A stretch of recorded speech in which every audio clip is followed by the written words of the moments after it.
Good afternoon. I'd like to call the Castle County Planning Board meeting to order for Tuesday, May 23rd, 2023.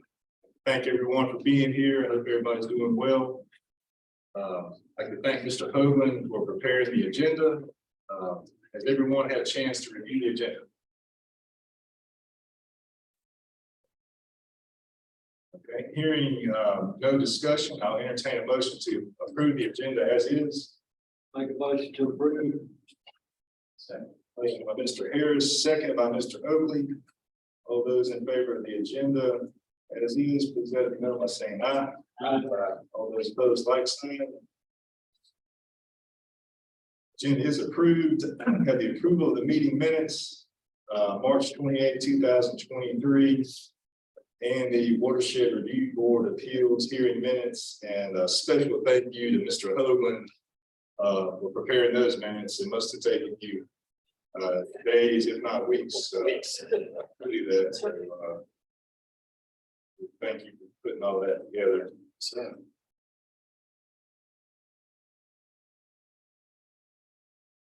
maybe we can start with the March meeting minutes first.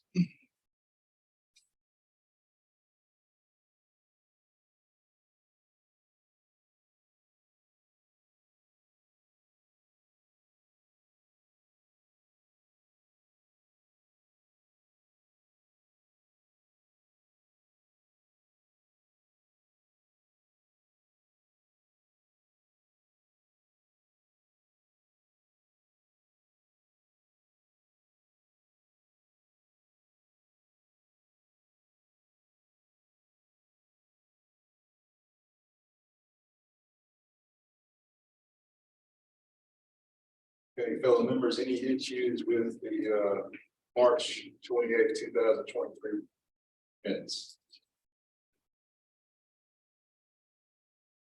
Hearing no discussion, I'll entertain the motion to approve the March 28, 2023 meeting minutes. Make a motion to approve. Motion by Mr. Harris. We have a second. Second by Mr. Thompson. All those approved, let it know by saying aye. All those opposed, like sign. Motion carries. Next, we have the more lengthy Watershed Review Board minutes, which I guess Mr. Hoagland date back to October 26th of 21. That is correct. Yeah, that is all official business conducted as the planning board sat as the Watershed Review Board from the very first appeals hearing all the way up until the full board's motion to dismiss in March. That includes meetings where we simply continued the issues to the following meeting multiple times. That includes the 7th January 2023 meeting, which included just the chairman's order. Everything 60 minutes. It's got 46 pages of them.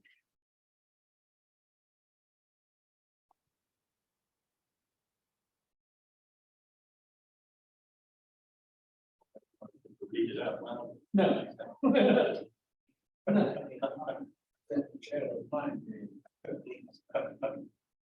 Give us the synopsis. You would hear all of the Say from experience that YouTube Translate does not do a great job.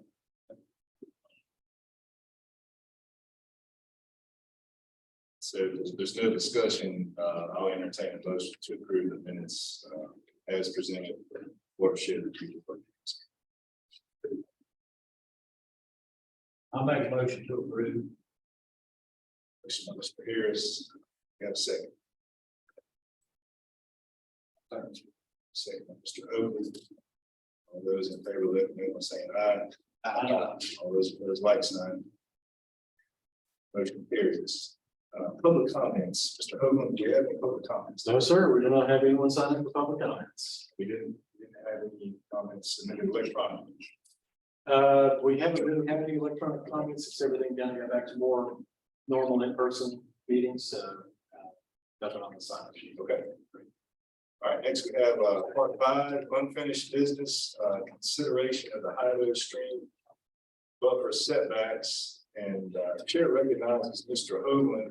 I guess this came up as a result of the solar farm application.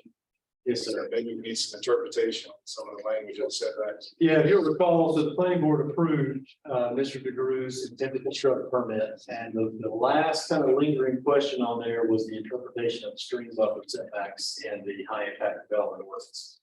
As you may recall, Chad Huffine, the engineer on the project, talked with us about what some other counties would do and kind of his interpretation from a professional standpoint. And the board, when you guys approved that intent to construct permit, also made mention of addressing this at some point, either seeking clarification from the county commissioners or maybe making a recommendation that later the county commissioners could consider. And so that's just kind of where we stand right now. After the watershed review board appeals finished, that's really the only kind of outstanding business if you want to.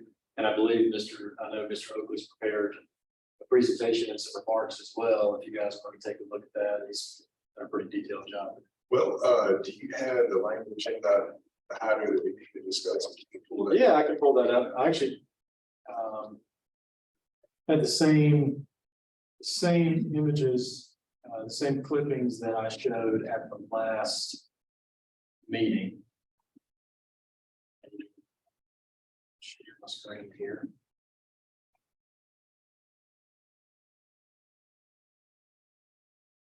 So here's the definition as it exists in the high impact development ordinance. That's pretty small font, so I will read it. Stream setbacks, all uses and industry regulated by this ordinance shall be required to maintain a minimum stream setback from any perennial or intermittent stream as specified in the land use table of section 14-71. Stream setback shall be measured from the area of operations to the bank of the stream. And then in that table that's referenced in that definition. Mr. Hoagland, before we get to that, so the issue was on the solar farm application. There's actually a stream that was running through the middle of the correct operation. So they have areas of operation on both sides of the stream. So the issue would be, do we count both sides or just one side? Is that? Well, you would have to count both sides. The issue was really the language in the ordinance here for a class 1 use, which is what that was, says 100 feet. If you look all the way to the right in the far right column, stream setback 100 feet.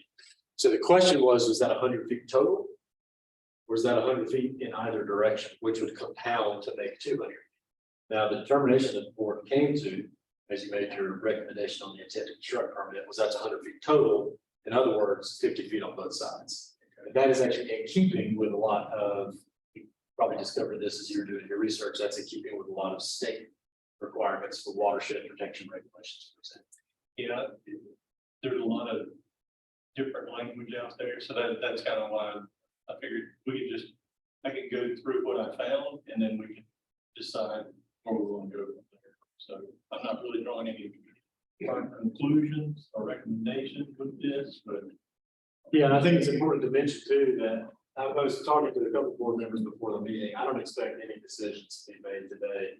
We, since we finished up with the watershed appeals hearings, and some other big issues, there are a few kind of smaller lingering issues out there that I think are just ripe for discussion. So this will be one of them. We've got RVs on the agenda. We've got a few other items, really just discussion items today. I don't expect any action unless the board thought that it was really pertinent to make any kind of decision. And you mentioned the 50 feet on each side or 100 feet total is in line with other state requirements. Does that fall under like the NC Diener regulations? Yeah, I believe it's NC Diener, NCPQ, and then DEQ has so many subsections, watershed protection regulations and other so many subsections I can't even remember. But if you look at the Jordan Lake regulations in the UDO, which are really just a copy of what the state requires, then they set up 2 different zones. Zone 1 is 30 feet, I believe. Zone 2 is 20 feet. So obviously you got a total there of 50 feet, which they categorize as the protected area. Now, some uses are allowed in that protected area, like utilities or roadways. There's no other alternative, but that's going to be the buffer, the more or less protected area, the buffer that the state recommends is important. So now, obviously, other counties do more. The counties have 100 feet or 150 feet. It may be a matter of that's the county's desire to have a little bit enhanced environmental protection. But it may be a matter too of if there's a challenge, can the county demonstrate that it's more important to have a more enhanced protection than the state minimum, for example. So it's just, there's kind of a lot of lingering questions to mull over. That's just kind of a policy matter.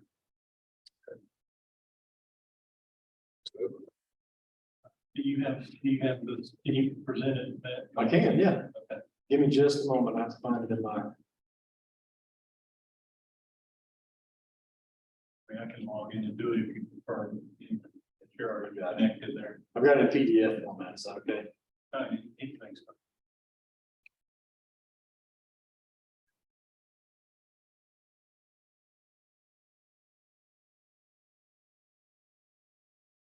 Okay. So I think we've kind of already kicked off the first part of this, right? So the discussion was the solar farm came. We were looking at this in terms of, when you think about these stream setbacks, really one side of the stream, but then we got into a situation where they have areas of operation on both sides. So, how do you deal with that? Our language is clear.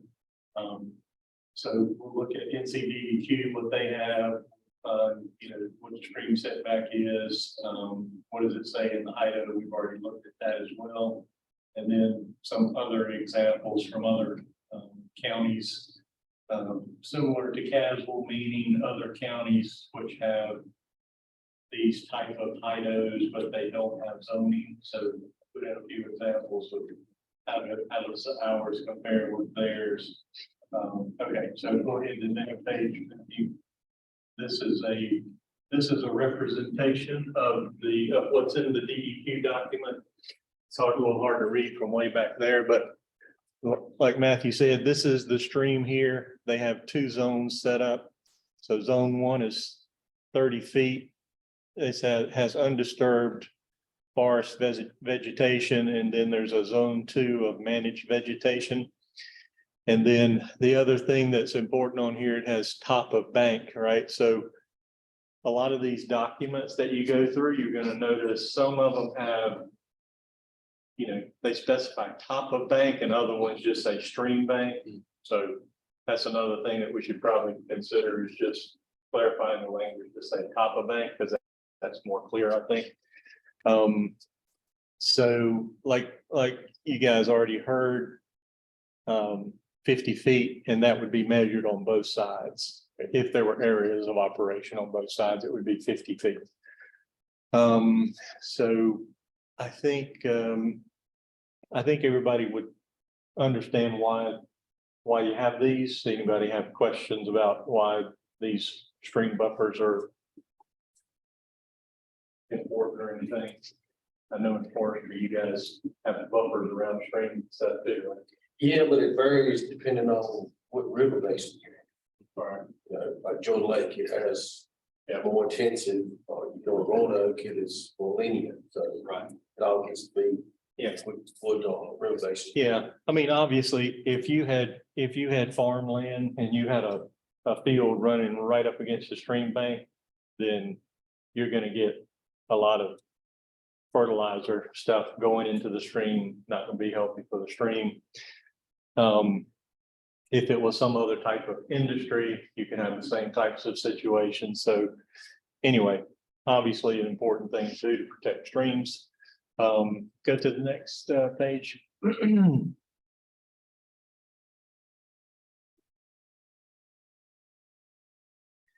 All right, so this was just an example of the existing. This was the language in our IDO that you already talked about.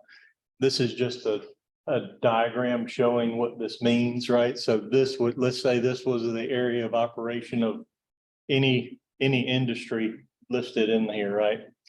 The distance here is basically, we're saying, hey, from the stream bank to the area of operation. So anywhere along this, you would have to have the 100 or 150 feet, depending on, I think it's at the bottom, maybe if it's a class 1 or 2, we had 100 feet. If it was a 3 or 4, I think it was 150. Oh, that's where it is right there. Obviously, this is the stream. This would represent the property line. Now, if you look back at class 1, those are like fuel bulk storage, debris, inert debris fields, renewable energy, which would be like the solar farm, metal recycling and salvage facilities, sawmill, tub grinding. So those are the type of classes or business industries that would be in the class 1. And then you have lots of other things in the class 2, asphalt plants to, real type of landfills and those. Okay, so the next one is just kind of another diagram showing the same thing, but so this is kind of the situation we ran into with the solar farm. So they have panels on both sides, right? So how do you deal with that? How do you interpret it? So generally defined, in all of these different ordinances that I was looking through, they're all basically the same, right? It's all basically saying, area of operation to the stream bank or the top of the bank, or some different types of wording, but it's all very, very similar. Okay, hit the next one for me. All right, so these are all counties that are similar to Castle in that they don't have zoning, but they have some type of heavy industrial ordinance. And so there's a variety of things that they have in terms of classes, right? We have class 1 through 4. All of these counties have different types of classifications and listings, but what I was focusing on is what do they have listed in there? So you can see these first 3 elements, Allegheny, Avery, they all have 100, and some are to stream bank, top of bank, right? We know what Castle is. Jackson, they actually had 30 feet, so less than what we saw in the DEQ document. Rutherford was 75 and 100. So they had depending on the type of industry, they had a different distinction there. Watauga was basically 100 and then 50. So it's kind of all over the place. I also tried to do some quick searches on just states up and down the East Coast just to see what they have. It's not always easy to find that information because just finding this is difficult enough, but in general, what I found is it goes by state. it's different by state, but it varied from 25 to 100 feet. So I didn't see anything outside of that range. There were a few, mentions of exception things that required more than 100. I think there were a few things up to 200 feet even, but so that was there. And then just in general, when I look at all of this stuff and I say, okay, just based on our current language, how should we interpret that? I would come to the conclusion after digging into this that we probably should say right now 100 feet means on each side of the stream. I think we could As you improve it. interpret the ordinance today. Yeah. Now, that's how I would interpret it. So I would say we probably should think about enhancing the language so that, if we're not all here in a few years, somebody else would. Well, the Jackson County says 30 feet each side, so that's Right. saying you total 60 feet if it's Yeah, and some of them, permanent to right, that and deal. yeah, some of them actually specify on each side, right? And that may be a good enhancement. to do, and you can flip over to the next page. I think this might be the. So yeah, so one thing I thought would be, this comment about both sides, like you just picked up on, Steve. That might be some good language to add in there, just so it's clear.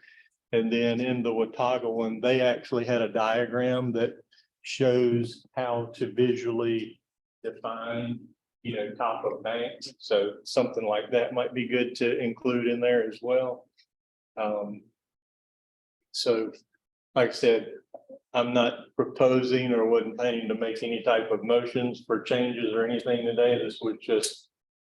This is what I was able to find on the topic and share it with you, and we can send this out to everybody for review and take it up in some other discussion.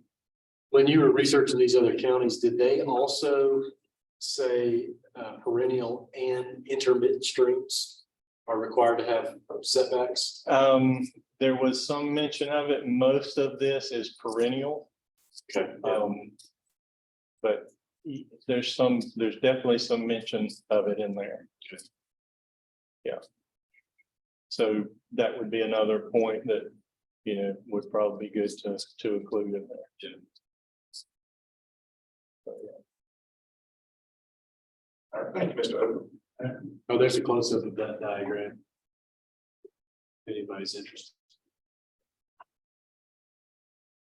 Mr. Odom, as it relates to the solar farm and the land disturbance, I assume that will be minimal land disturbance, and if there is, there has to be an erosion control plan and sediment erosion control. Yeah, anytime anybody proposes to disturb an acre or more, they've got to get a sediment erosion control plan in the state of North Carolina. Really, the pre-development, grading and clearing and things of that nature is where an erosion plan would kick in for a solar farm. And as we talked about during the consideration of the last one, once the thing is in place, it's just kind of the same impact as a fence. Posts in the ground, a lot of natural vegetation underneath, not a real land disturbance. Now, if you're talking about obviously a rock quarry or a large paved area or something like that, then you are talking about a lot of storm water runoff and a lot of disturbed land, things of that nature. But in general, the class 1s and 2s aren't going to have as deep of a land disturbing activity. That's why they're class 1s and 2s. Yeah, the one that was, you have all fuel storage. Most of those also probably have to have some type of containment around them as well, right? So that was the only potential I was thinking about in those lower classes, right? Well, somebody had a catastrophic leak, right? What does that mean? So just something to consider. Sure. Man, I apologize for the string setbacks for the other category classifications too. We know it's 100 feet. So Class 1. class 1 and 2 is 100, class 3 and 4 is 150.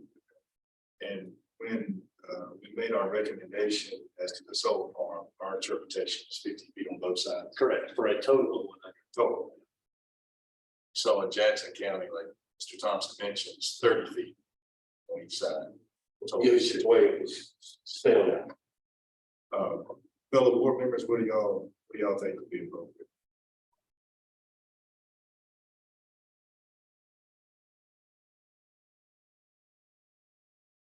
Well, if you say it's 100 feet, just anything to explain it, like 50 feet inside.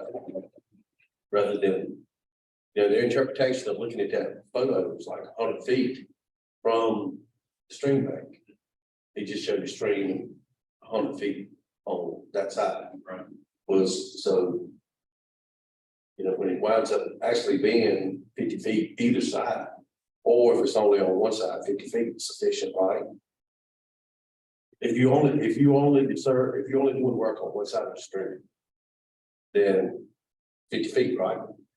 Depending on specifically where you're located, yes. If it's in the George Lake watershed, for example, they have a clear riparian buffer zone is a total of 50 feet. Our other watersheds, they kind of require a total setback of 80 feet from a water's edge. And that would still hold. This wouldn't supersede it. This would replace that ordinance. So maybe there is some consideration given to whether or not a future high impact development is in a watershed. Obviously, if it is, the watershed regulations still apply. Does that mean this ordinance should be in addition to those and some additional That was regulations one thing that. are in line with them? I was a little confused when I was reading, when I was trying to read through all the UDO references to this, and how does that relate to the HIDO and which one supersedes the other, and, you know, there's so many references to stream setbacks in that UDO that I was just, I honestly couldn't make sense. Your eyes glazed over, yeah. I think if the ordinances were compared or overlapped, I think common rule of thumb is to go with the more stringent They are, yeah. regulations. Yeah, that's what I'm, as UDO administrator, I am tasked with it. There is an explicit line in the UDO that says if two lines of code are in conflict, then you interpret a more strict application. I got a question, Mr. Hope. Yes, sir. What is the intent of this setback? Well, the real intent, what we're talking about here is environmental protection, right? We're talking about keeping sediment and runoff and other pollutants out of streams, okay? Because those streams may be just sensitive environmental areas in and of themselves, or more importantly, they may dump their way out into a drinking water source. Okay, typically in the state of North Carolina, we've got stronger protections around streams and other perennial waters that feed into a drinking water source than you do in other areas that aren't drinking water related. But what we're really all talking about here at the end of the day is environmental protection. Let's just assume this piece of paper right here is gonna represent the topographic piece of property. We got a 100-foot setback, this piece of property with that aspect of slope.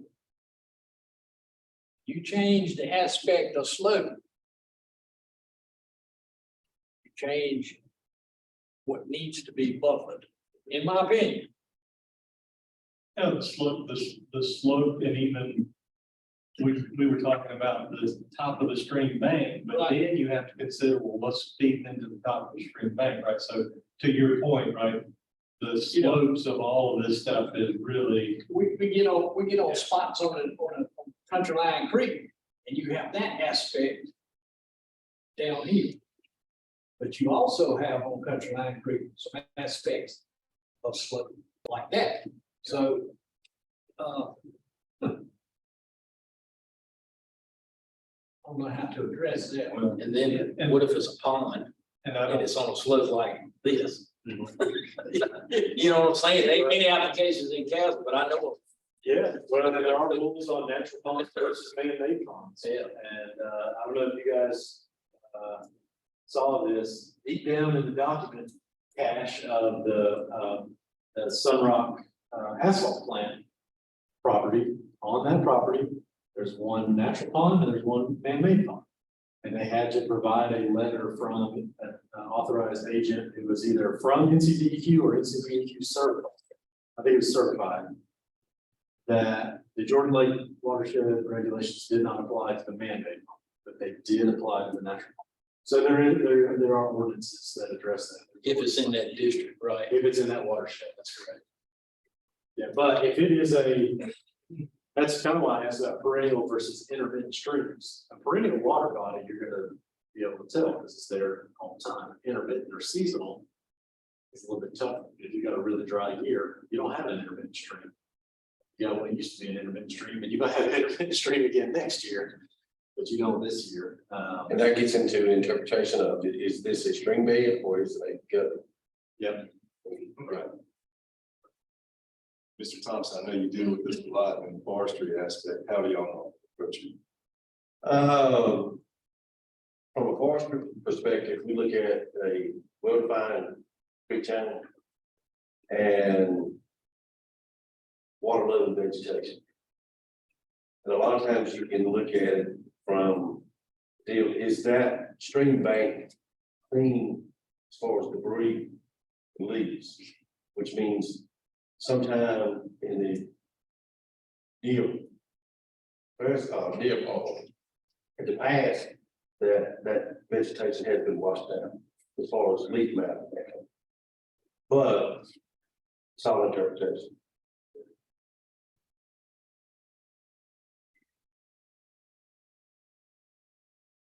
Well, and Mr. Hoagland, do you think we need to give a recommendation on all of the stream setbacks, and not only for the class, but the class 2? I don't know that you need to, if the board wanted to, I guess you could. If the problem is really that it's vague in interpretation, then you may want to address the entire issue. And I would say that it is kind of vague in interpretation. Yeah, I would say there's two parts to this. One is, should we more clearly just spell out the definition? And then part two is, do you want to change the actual numbers and setbacks? So you have, those are two different things, right? But the first one, we got to get the language to where if we read it, we can all interpret. I think 100 feet stream. Top of bank, whichever you want to use. It's sufficient, that way, if he's on both sides up, 100 feet on this side, 100 feet on that side.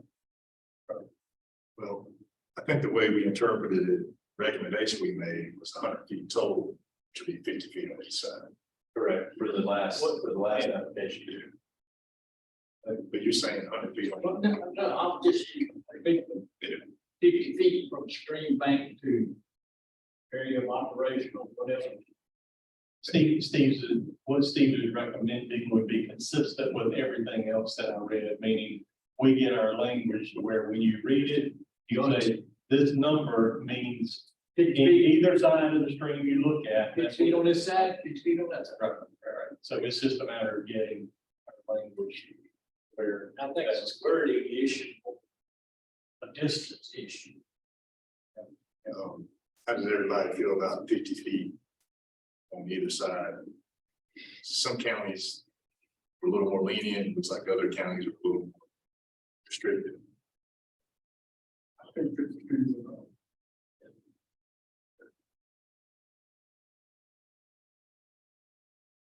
And then for the other setbacks, like your classification 3 and 4, including your rock quarries and asphalt plants, other activities.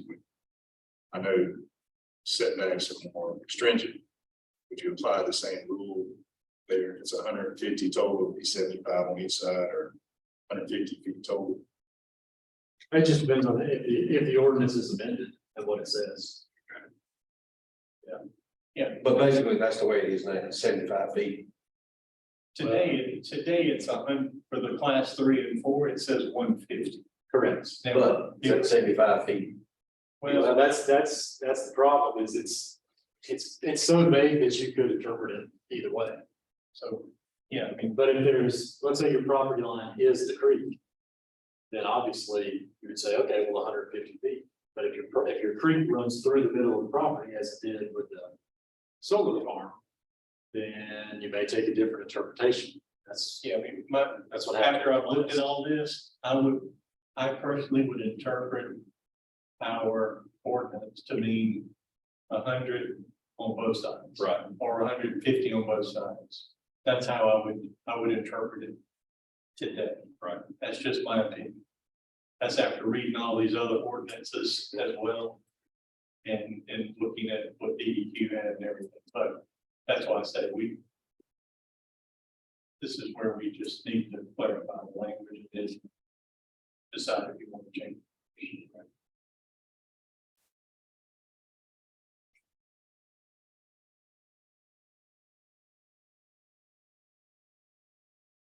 So again, I mean, board doesn't have to take any action. And this is more just a discussion item that's kind of lingering out there from the last solar farm application at the last meeting. If the board wanted to instruct me to alter make a draft change to the high note and reconsider that at the next meeting, do that. But in order to make a change, we need to have a public hearing. The commissioners would have to have a public hearing. The planning board would not, but I believe the best course of action would be the planning board make an official review and recommendation. All right, do we want to chew on this a little bit more between now and the next meeting? I don't know if a motion is in order, but if Matthew would draft a proposal of the language part of it, I think that would be helpful. I think you should make a motion. Motion that Matthew draft up a proposed language change. Okay. And what are the primary elements here? And the primary elements would be to specify that whatever distance we set apply to each side of the stream individually. So if it's 100, it applies to both sides. If it's 50, it applies to both sides. Whatever those numbers are, it applies to both sides. And when you say 100, is that 100 feet total or 100 feet on? Either side, on either side. Which is totally against what was done. Yeah, it's contrary to what we This, did. I thought, okay. So our recommendation. For the solar farm application was 100 foot total, 50 feet on each side. Correct. But now you're saying 100 feet on each side. Yeah. I don't think the 50 with the solar farm was a proper interpretation, but I think it was okay for the solar farm. Is this considered for any body of water or just streams? Wait, what now? Is this, would this be for any body of water, any pond? Well, again, it goes back to, the HIDO specifically says perennial and intermittent streams. Perennial water bodies included lakes, ponds, rivers, streams. If they were If man-made? it's water there, 100%, 100 days out of the year, 365 days out of the year, that is a perennial water body. Intermittent streams, that we talked about a moment ago, are different. So right now, it says intermittent and perennial. But that, again, if we're gonna look at a draft change in the language, that would be the time to talk about changing that language. And we probably picked that up correctly. I think probably. If I had to guess, we copied elements as language. That's 50 feet of undisturbed vegetation in the lot. I agree. Yeah, I agree too. In most cases, on these for class 1 and 2, I think 50 feet either side of the stream would be sufficient. On some of the higher classifications, I definitely think we need more. You start looking at a total of 200 feet on each side. You're really limiting a landowner. What do you That's do? 12 acres, that's 12 acres per mile. I agree, class 1 and 2 shouldn't exceed that. Shouldn't exceed 50 feet from either side. I mean, I don't know how we got it written. That's 100 feet right now. Yes, 100 now. That's Just 100 double. now. Yeah, I mean, that's part of this, right, is if we want to change 100 to 50, but then 50 means this side and that side, so 100 total, but right. But you don't worry about the 100 total, it's just whatever the number is, it applies to both sides. Well, on some situations, they only gonna go to one side. Right. Because the stream may be the property I line. think that's most situations. Yes, yes. Most situations, that's what it is. Yeah, I agree with Mr. Thompson, Mr. Harris. What do you think, Mr. Thompson? There's an option on each side of under total. We just change the word of the satisfy one. How it's worded. Yeah, Yeah. that's what we're talking about. Yes, sir. All right, we've got a motion on the floor, Mr. Oakland. I don't know if you seconded it or not, Mr. Harris, did you second? Okay, Well, then we had some discussion here, so let's clarify. So I've got it from Mr. Oakley to clarify that the setback is in both directions, street buffers, both directions. Are we adding to that a reduction of class 1 and 2 from 100? I think we gotta deal with his motion first, which correct me if I'm wrong, I think you're saying 100 feet on each side or a total of 200 feet. I'm not talking distance at all. You're just not clarifying language. I'm just talking about clarifying the language. I'm not talking about distances. All right, what language, what proposal do you have? Basically, if we added something like both sides to our current language, I think it would be more clear. Yeah, I think it, Jackson County, says 30 feet, that was 30 feet each side of the stream. Right. If, That's what Scott's talking about. yeah, that clarifies. So that was the initial motion, was to draft a change to how we define stream setbacks. Part two of this is the distance, which we can debate or make a motion or whatever to. But I think the general discussion here is 50 for class 1 and 2, which means 50 on this side, 50 on that side. That's where we want to go. 52 the disturbance, because if, you know, you can't say it's 50 on one side, 50 on the other, they only have disturbance on one side.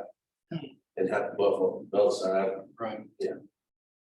All right, so yeah, what you're saying, Mr. Thompson, if there's no disturbance on the other side, it's going to need to apply to 50 feet. Question, does this apply to the lawsuit that's going on right now? Or would this be out of it?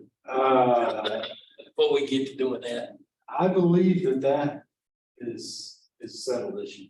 okay, I really kind of hesitate to speak in absolutes on that, because I think there's still a chance for an appeal, and you never know what could happen, but if we get hot water, if we did. we're not gonna go, but I'll just say, generally speaking, if I issued a permit, let's just use a totally different example.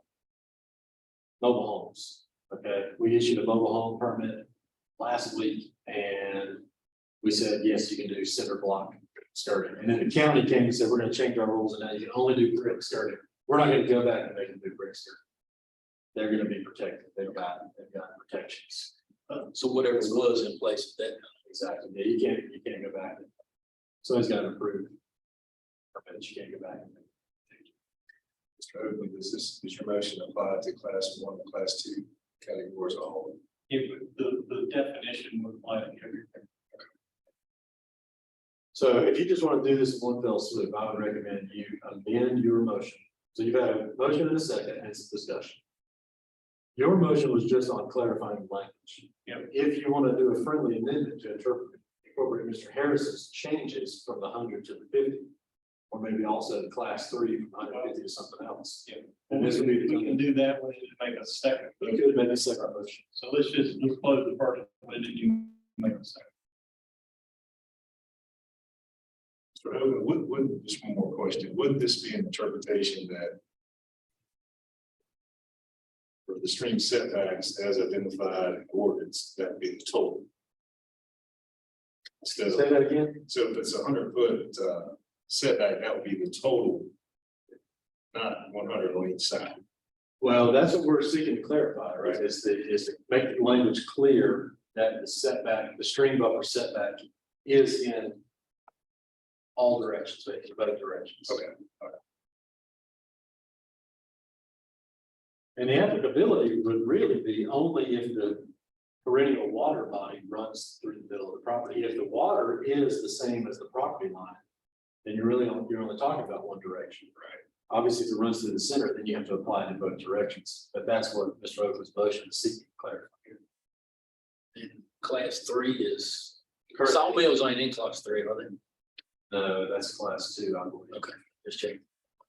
But currently the stream buffer setback for class 3s and 4s is 150. Question to the fellow board members, so then if the creek or the branch is on the property line, then if you go 100 feet in, is that acceptable? It would be 50 feet. It'd be 50 feet in if it's on the property line. Okay. It's still 50 feet from the top of the bank or, no. And if it was in the creek, in the middle of the property, it's 50 feet. On each side, okay. Correct. It's all about the area of operation, where are you trying to operate? In relation to the stream. So, you know.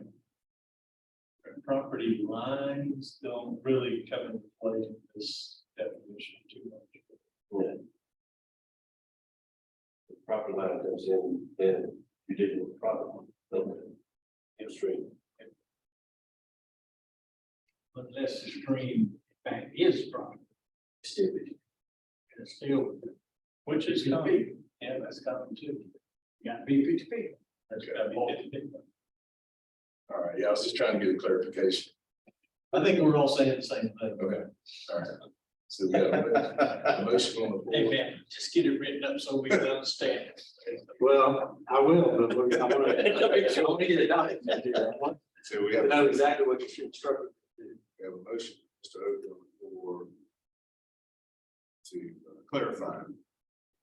Definition of stream bank to specify the distance applies to both sides of the stream. If there are areas of operation on both sides of the stream. Then it would be your proposal to add on to that motion as an amendment, 50 feet from the stream.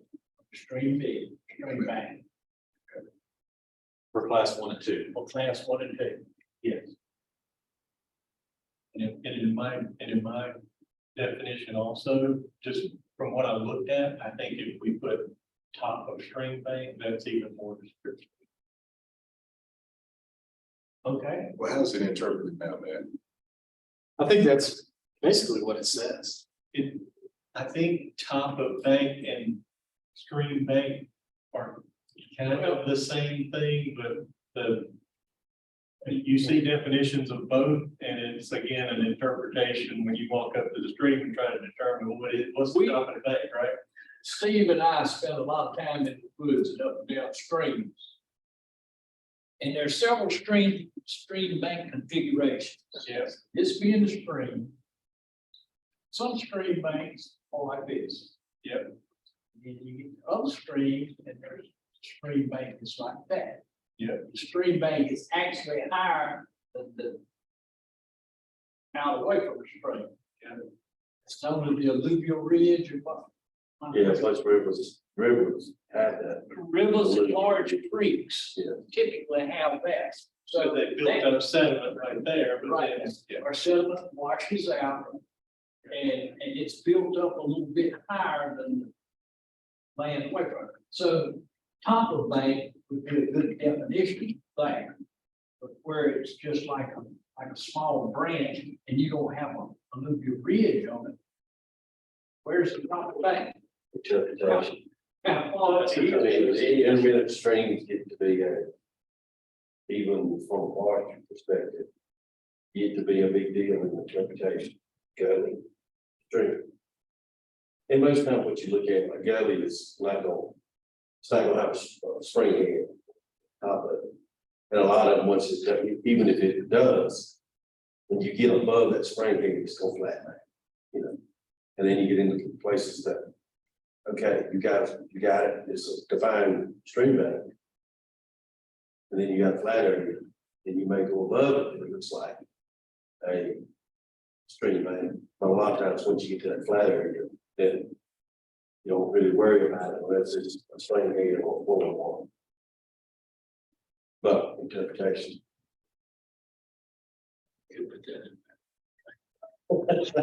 Say that again? interpretation? Pretty very. Okay, are we on the same page as far as the emotion? Yeah, we could. I've got clarification in the language so that it applies in both directions. And include the term top of stream bank. And a 50-foot stream bank setback buffer for class 1 and 2 uses. That's all I've got. On either side. On either side. No, that's it. yeah, if y'all think top is bad, then I'll But right now it says, defer to you guys. that final sentence there shall be measured from the area of operations to the bank of the stream. It's Today it says bank. They can't argue with us. But you want me to, it'll be specified top of bank.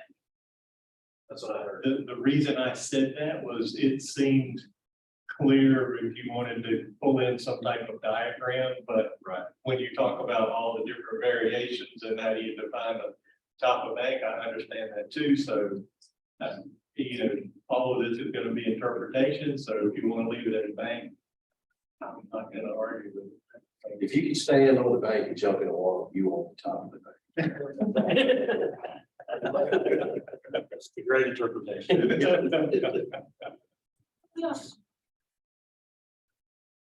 We did that in our younger years. Yeah. Grapevines crossing both sides. All right, so we got a motion and Mr. Oakley, the amendment, Mr. Harris. Any further discussion? Probably need a second. Second. Second by Mr. Richard. All those in favor, go ahead, Mr. Sorry, so again, is there any change to 3 and 4? Because I know we specifically said 50 foot for 1 and 2. Is there any change to 3, class 3 and 4 uses? Right now it's 150. So if this change goes through, we would have a gap, a gulf of 50 foot 1 and 2, and then 153. I don't know where y'all's from. Well, how do you interpret 3 and 4, man? Is that 150 total, 150? But the definition, if the definitions change to clarify that it's in both directions, that'll be 150 in both, 150 in each direction. For 150 total. No, 300 total. A lot of setback. There's a lot of setback. Let's go to 75. I like I would be fine with 100. But again, 100 would be more consistent with all the other things that I read. 150 seems to be higher than the other ordinances that I read for sure, but again, that's just my opinion. But if we interpreted classifications 3 and 4, which have the 150 foot setback, if we interpreted that the way, same way we did with the solar farm, then it would be 75. If we did that, yes, but there's already a motion on the table to clarify to make the ordinance more clear that it is a setback in each direction. So I don't think we're going to be in a situation where we interpret class 1 and 2 buffers differently than we interpret class 3 and 4 buffers. So we need to add another amendment to 3 and 4 before we. You don't have to, but that was just my clarifying question is you've expressed a desire to change class 1 and 2 down to 50 from 100. So is there also a desire to change class 3 and 4 from 150 to something else? Well, the way I look at it, man, it's not really changing because we already interpreted it as 100 feet total, sure, 50 feet on each side. So it could still potentially be a total of 100 feet, it would just be 50 feet on each side. That's why I was asking, if we interpreted 150 feet, same way, it would be 75 feet on each side. I'd say both of them, they need to be interpreted. Same. Same, right, otherwise Yes. we might look past. Yes, like, Let's change that to 75. it really ain't changing, it's just the interpretation of the 150. I understand it. Let's make it clear.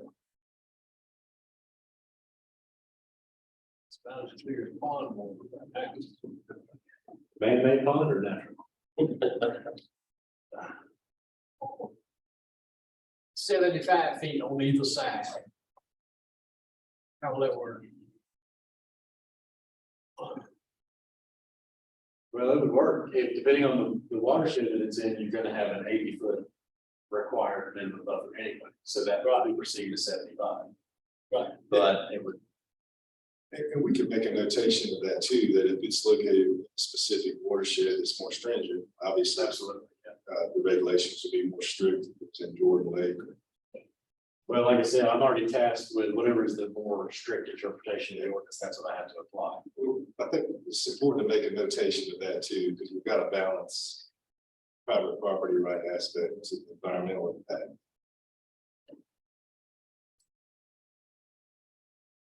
Because those rules are gonna kick in every time right there.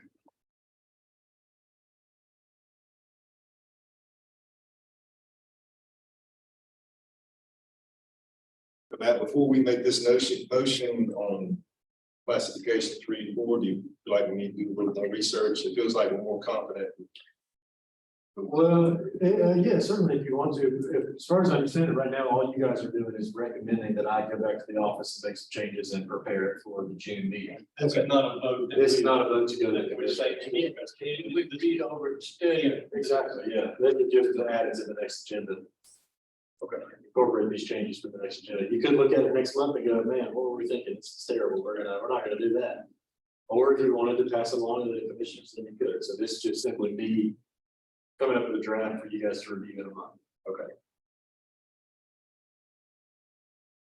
Your commission have to, okay, Ultimately, they would, yes. Have to decide what we're gonna do. 1 and 2, 50 on each side. 3 and 4, 75 on each side. That's the motion and the amendment. Do we need to add anything else, man? Let me human read you what I've written down here. Sure. To just kind of encapsulate. So the motion would be to instruct me to create draft changes to the high impact development ordinance. That would include clarification of the definition to specify that the stream buffer setback works in each direction, including the term top upstream bank. And then change the table of uses for class 1 and 2 to 50 feet from 100. And then for class 3 and 4, change it to 75 feet from 150. And also make a note that the existing watershed regulations may supersede the height of buffer requirements. I like it. All right. Mr. Richmond, did you second that? I second it. Motion and second. Any further discussion? Hearing no further discussion, all those in favor, let me know by saying aye. All those opposed, like to. Motion carries. Thank you for your patience, Mr. Hogan. Oh, hey, that's what I'm here for. No, that was great. This is the type of substantive discussion that I was looking forward to these issues. That's good. And that leads us, And that's one of about 6 issues, so yeah, y'all ready. that segues into the next interpretation issue. Yes, sir. Temporary RV mobile home permits discussion. Yes, sir. Thank you, Mr. Chairman. So I passed out to you all, you should have a copy of this in front of you, and at the top there, it says temporary placement of permit for a manufactured home. So as Castle County regulations currently exist today, more often than not, somebody has purchased a piece of land, completely unimproved piece of land, and they'd like to build a house there. They'd like to build a standard stick-built 3-bedroom, 2-bath house. But in the meantime, they need somewhere to be as they're building that house. So this permit allows for them to acquire a manufactured home, place it on the property, hook it up to well and septic.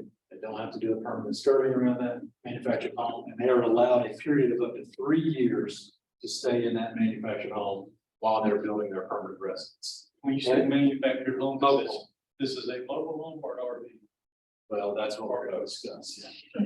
or is that what we're gonna? That's what we're gonna discuss. Oh, Don't be getting the car. So we're talking about how things are today. Okay? So, Article 9, Part 2 explicitly allows for this manufactured home. Now, also, if a tornado comes and wipes out your house, you've got a disaster act of God on your hands, you know, you've got some other, uses down there, then it's allowed. Well, by and large, what we're talking about here is somebody to live in a temporary residence while they're building their permanent residence.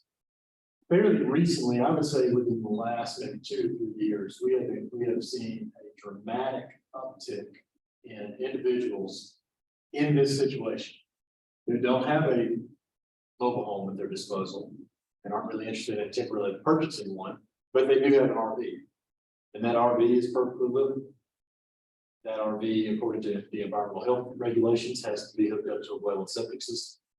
At the end of the, once they receive a certificate of occupancy, they've got to disconnect it, they move it into permanent structure. We have, on several occasions, allowed RVs under the mobile home, the temporary mobile home permit, basically the same rules apply.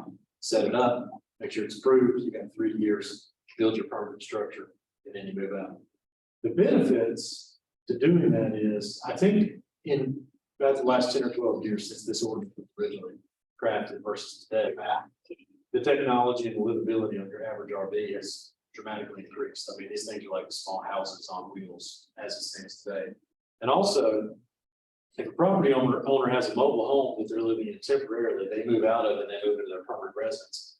They got to figure out how to sell that mobile home. They've got to do something with it. Takes up more space on and on. Whereas an RV, you're done with it. You can park it over the garage, and then, you know, when the weather's nice, you go drive out west and visit, you know, Yellowstone National Park or whatever. So the reason I bring this up to you today is, again, this is really just kind of a policy question up for consideration. Like I said, we have allowed RVs on a temporary basis under this type of permit, but it's not explicitly allowed right now under the UDO. If we get a complaint, if we get somebody who says, I'm on this property and I got a temporary RV permit that's only good for 180 days, but my next door neighbor is in a RV and they've been there for 3 years, what gives? Then that obviously we got a friction point there. Obviously, we've got a situation where the ordinance isn't clear on what we may be allowing people to do. So again, this is just a discussion item, just up for debate, and I just kind of want to gauge the temperature of how the planning board felt about it. So, And that was the other thing I wanted to remind myself of, so let's say someone did the exact same, let's say someone didn't come and apply for this, and your interpretation of it today is you can't do that with an RV. Their only recourse then would be to get a temporary RV permit, which lasts for 180 days, right? That's correct. And I brought copies of the temporary RV permit to show you the difference. You're exactly correct. The temporary RV permit allows for occupancy up to 180 days. Theoretically, at the end of that 180 days, they're supposed to disconnect it. They're supposed to remove the property. But if you'll recall, when we amended the UDO to comply with 160D, we allowed property owners the option to renew and get a new 180-day permit as soon as their first 180-day permit expired. So we kind of had a situation where people can already kind of do this anyway. They just stay there for 180 days. They come back in and get a new permit, another 180 days.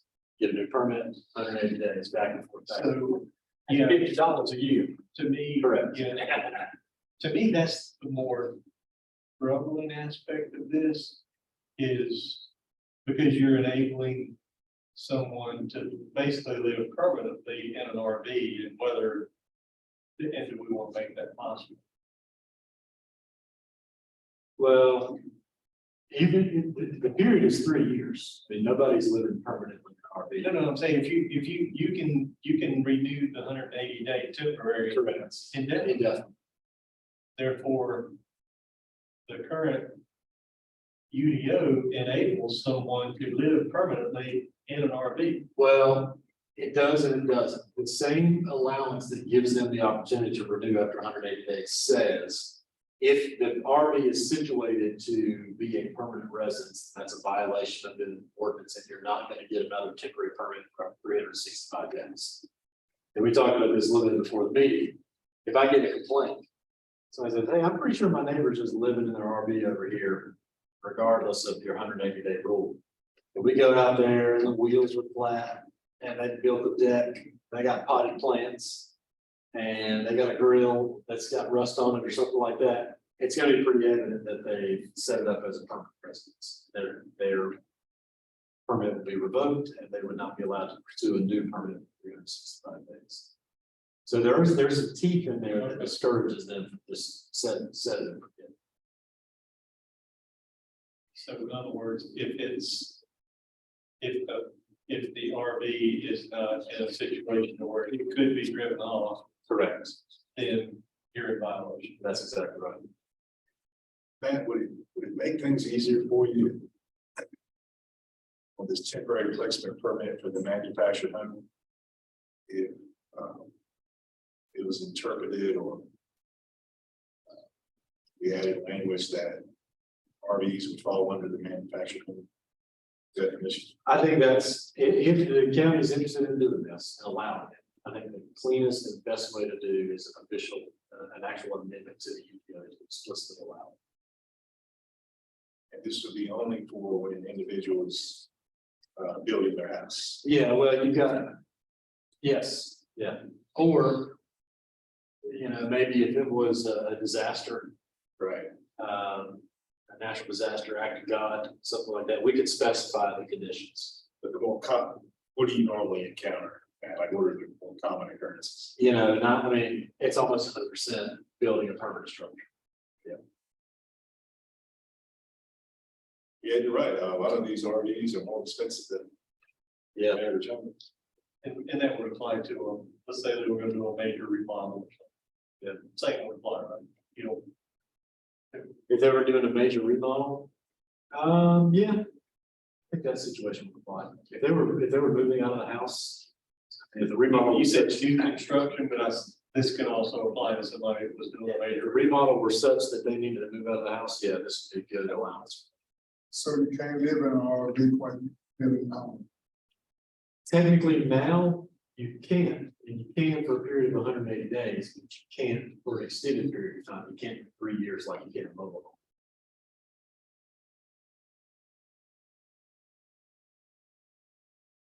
And obviously, it would be easier for the property owner to use their RV as opposed to setting up the whole home. Yeah, yeah, and you know, we've fairly recently gotten a lot of folks who, you know, one gentleman comes to mind. He's just moved down here. He's about retirement age and he just moved down here from New Jersey. And great guy, you know, very much on the ball with asking us good questions, making sure he's complying with all local regulations, building codes. I mean, just on top of it, you know, got a good project going on. It's just building a single family residence. But I think he's the type of guy who, he owned a home in New Jersey, but he also owned an RV. And so the smoothest thing for him is sell the house, get the RV down in here, stay in the RV, build the new house. And he's not the only one. He's the most recent example that comes to mind. But a lot of people say, well, I've already got an RV. Do I have to do a mobile home? You know, and like I said, dude, this RV, it's not like, you know, a 1985 Winnebago type of a thing. It's a nice new state of the art, high-end kind of RV.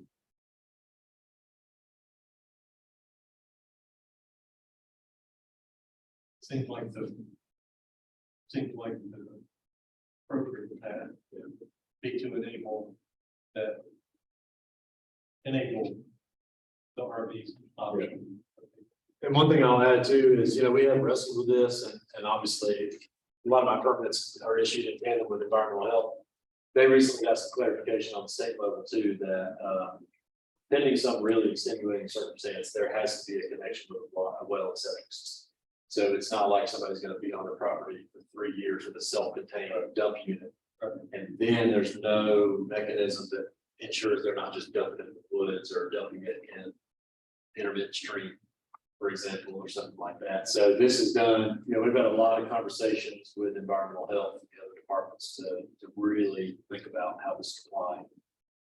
Yeah, I think connecting to a through the septic system and So you think, people trying to beat the system, if they set up RV, go out there and they never start doing the house, you know you got a problem. That's correct, yeah. But if somebody is in an RV and they actually put the foundation up and start building, you know, they actually, Right, they're gonna build a home there. that's They're not exactly trying to right, beat the yeah. system. Yeah, I mean, as soon as our temporary permit is issued, that's when the building inspections take over. And they inspect the foundation, they inspect the utilities, they go through all the different phases. If somebody doesn't fulfill their permit, then their building permit is revoked. I got And they've got to start the process all over again. So if a building permit is revoked, we're kind of triggered that we need to be on high alert. I think that ties to a 3-year cycle. Right. If you don't do your next permit within 3 years, then your permit is basically revoked. That's probably 3-year criteria.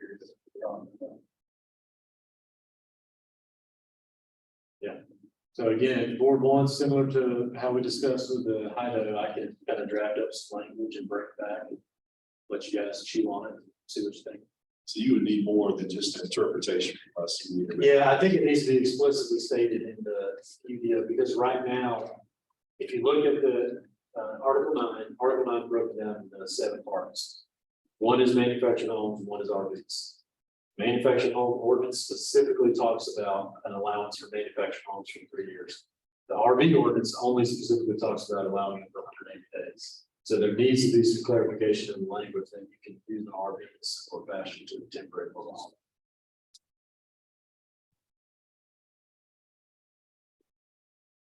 Everybody, okay with that?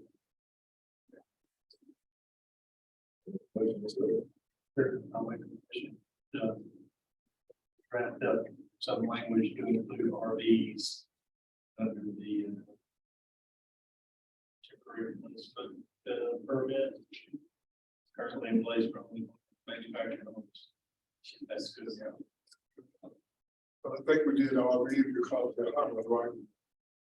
I think so, yeah, I mean, this was maybe about 10 years ago now, so certainly before my time, but people that come up here for the summer or just gonna wanna get out of town or wanna do some planning, They may want to go say that. and they still could, I mean, I still envision that they could simply get a temporary RV permit that gives them 180 days. Exactly. Separate from the temporary, and I would probably rename the permit to like temporary residence. Instead of temporary mobile home.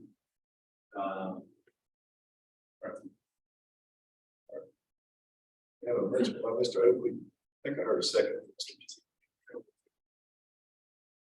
All those in favor, let me know by saying aye. Opposed, like sign. Motion carries. Next, we have the new meeting location. Mr. Oakley. Thank you, Mr. Chairman. I wanted, again, this is just a discussion item that I want to put before the board and just kind of talk about the realities of the meeting location. So obviously this room is fantastic and the technology is great. It's a good central location in town and all the rest. As you may know, planning, building inspections, and environmental health changed our offices about 6 months ago. We're now in the lower level of the health department. And the health department has this relatively large meeting room downstairs, which is so close to my office, I could probably walk there blindfolded. It is a little bit smaller than this room. It's probably about the size of this room with the divider up, this larger section here. But as you can see, there's plenty of room for tables, chairs, and probably 40 to 50 people in there. There's a smart TV. We're still kind of working on the kinks on the TV there. But I think it would have a few distinct advantages. The biggest advantage would be to avoid scheduling conflicts. The library has become a very, very sought after meeting location, this room in particular. As you may have seen in preparation for the March meeting, I think there was a sewing class in here, and the planning board meeting was right on the heels of that class. We've got to scramble to set up the tables, chairs, and all the rest. And today there was a homeschool group in here, and they were doing some arts and crafts, and that's fantastic. We certainly don't. That's not a negative thing, but whether it's sewing class or homeschoolers or whatever else, there's just a tremendous amount of demand on this room, and it's also not fair to others who want to reserve the room. If there's ever a month that we don't meet, but we've already blocked off the room, it's not fair that they now can't have access. So I just thought this might be a good new kind of compromise meeting location. This is just kind of the primary look into the room with a smart TV. This is a look in the opposite direction, just to show you the overall size of the room. And as you can see up there to the left, there is the doorway. And I know you're probably thinking, why on earth is this guy showing us a picture of the doorway? But the reason I took this picture is, if you walk out this door and you go to the left, there's 2 restrooms, which the public would be certainly welcome to use. And then you go more or less straight ahead, there's that black door there leads directly to the outside. So the public could park in that area or park in that lot or on the other side of the building. On the other side of the parking lot there is the sheriff's department, just to give you some reference. Public could park there, and they could literally just walk straight into the meeting room. They would not need to go to the right in this picture and go down the hallway towards building inspections. We would not need to disturb those departments. So again, just something to consider.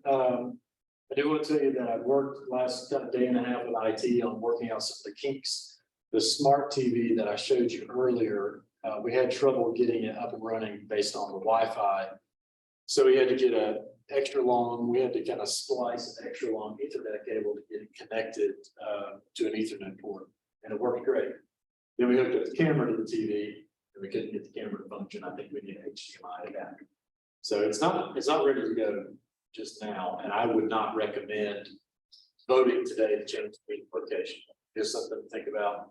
Let me iron out the technological kinks, and maybe we can make a decision in June if you guys want to possibly change the location. Another thing I want to add too is if between now and then you want to come by the office and just visit the meeting room, I'd be more than happy to give you a little tour. It'll be really convenient for everybody to get their temporary RV permit renewed. That's exactly right. Can you get us some cushy chairs like they got at the old courthouse? No. No, actually, I might have some, we might have some extra chairs in the other room. And then we're gonna manage if people come in for the public comments. That's right. You know, I think more or less it would be big enough. If we had the same type of configuration today with about that number of chairs, I think we could fit in. When we're talking about meetings like the appeals hearings where we're at the courthouse fulls, that's a different story. But in those situations, when we know we're gonna have a rather large, We just schedule the courthouse. you can just make a motion to hold the meeting elsewhere. So I think for normal day-to-day and month-to-month business, this meeting, the Board of Health meets here, by the way, so there is already an active county board. Is there a fee for you to? No fee at all. Most of the time, 30 days out of the year, this room goes unused. The folks from the health department will come downstairs, do meetings every once in a while. It's usually during business hours, not a problem. So again, just something to think Sounds about. good.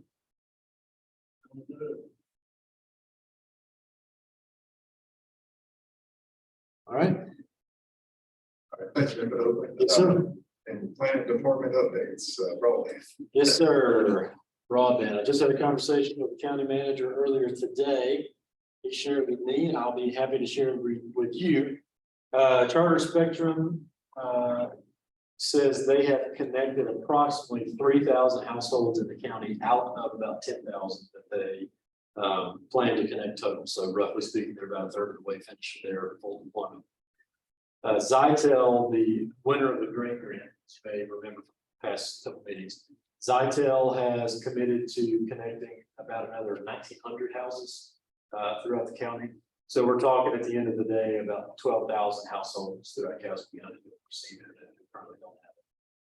Their projected timetable is about a 2-year build out from the date of the signed agreements with the county commissioners. And I believe that signed agreement was either earlier this month or back in April. From what they're saying now, they don't foresee any problems with accessing fiber and deploying equipment. If you remember, they lease what is known as dark fiber. So you've got your conduit of fiber that runs to your residences, and that fiber, maybe they're only using 50% of the space. Zytel would lease some portion of the other 50% of the space to then deploy and provide internet. They plan to start working on their deployment within the next 90 days.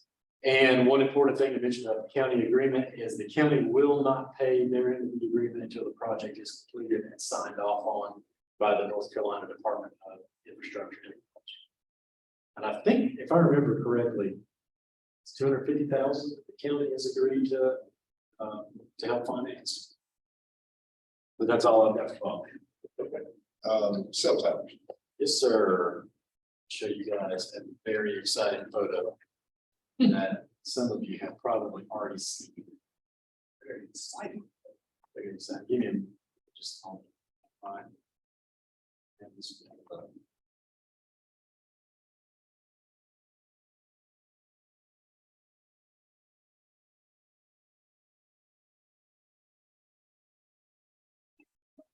All right, I drove out last Friday. I took this picture at the Stephentown Road Tower, which you may remember was approved, I think, last September or October, just about 6 months ago. So they have done a tremendous job of getting that thing stacked and built and completed. As you can see, it is not active yet. I will read for you a email from George Davis, that is the manager of the TowerCom. He says, quote, "It will likely be several months before the tower is on air." And he wanted me to mention they also have strong interest from T-Mobile for several sites throughout the county within the next 18 months. So obviously that's just kind of speculative, but it's interesting that another provider is looking at building more towers throughout the county. I'm also happy to report that I drove out to the Casville area on Friday, and that tower is now fully operational. Our deputy building inspector lives in that area, and he says he has faster internet on his cell phone than his house. He's got 5G at his house in that area. So that's very exciting. And that's all I've got on cell towers. Thank you, Mr. Hoagland. And then I see here we have a CDOT active projects list. Yes, sir. I wanted to be sure to talk about this because a lot of people are probably driving north on 86 and seeing all the road clearing and work that's going on there. That is at the very top of the spreadsheet there. You see the bridge replacement number 61 over Hogan Street on Highway 86. The start date for that was back in March, and that project is underway now. So that's not going to be 3 lanes or 4 lanes yet. That's going to be bridge replacement in the interim. The long-term plan is still 3 lanes for north and south 86. And that's something that I know the mayor is vehemently pressing anytime there's a regional transportation board meeting, and we're making sure that stays on the regional agenda to get prioritized. And when you mentioned 3 lanes, is that intermittent north, south, or is that the entire? I think that is intermittent passing lanes. Where it makes sense as you're heading northbound, you would have a passing lane. Where it makes sense as you're heading southbound, you'd have a passing lane. And then you can just see the other projects there. The bridge replacement on Baptist District Parkway looks to be about 75% complete, and there's other resurfacing projects throughout the county. Let's see here. Resurfacing on NC 49 and connecting roads, according to Jason Julian, district engineer, that's also almost complete. All right, I don't know if this is next on all the agendas. I think this is on the public agenda that I put on the county website. Similar to this, I just wanted to inform the board, this may be another policy area that either the county is kind of forced to address or maybe wants to address in the near future. I had a conversation with Jason Julian, the district engineer with NCDOT last week. He says they have gotten an unbelievable amount of calls and questions about billboards up and down Highway 86 since before the Danville Casino temporary location opened. So just something I wanted to bring to your attention. Just again, from a policy, right now, there's no sign regulations for the unincorporated areas of Caswell County at all.